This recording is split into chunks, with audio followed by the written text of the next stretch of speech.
Il y a des souvenirs qui restent gravés. Moi, je me souviens encore de ce jour en quatrième face à mon CPE. Il me regarde, l'air étonné, presque déconcerté.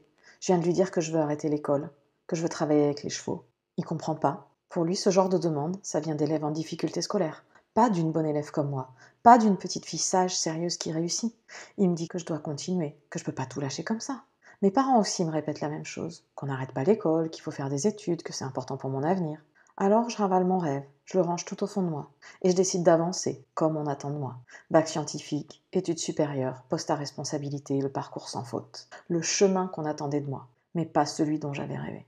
Et puis un jour, en 2013, le vernis a craqué. À l'extérieur, tout semblait parfait, mais à l'intérieur, j'en pouvais plus. Je me levais fatiguée, sans énergie, la boule au ventre, sans envie. Je courais partout, je m'épuisais à faire ce qu'on attendait de moi. Je devenais irritable, énervée contre ceux que j'aimais le plus. Je n'étais plus disponible ni pour moi, ni pour eux. Et pourtant, je continuais. Parce qu'on m'avait appris que c'était normal. Normal de mettre ses rêves de côté. Normal d'avancer coûte que coûte, même quand tout crie en soi l'inverse. Mais non, ce n'est pas normal. Ce n'est pas normal de se lever chaque matin sans élan. C'est pas normal de vivre une vie qui éteint peu à peu ta lumière. C'est pas normal de s'oublier pour rentrer dans le moule. Quand on se conforme aux attentes des autres, on finit par se perdre soi-même. On ne vit plus, on survit.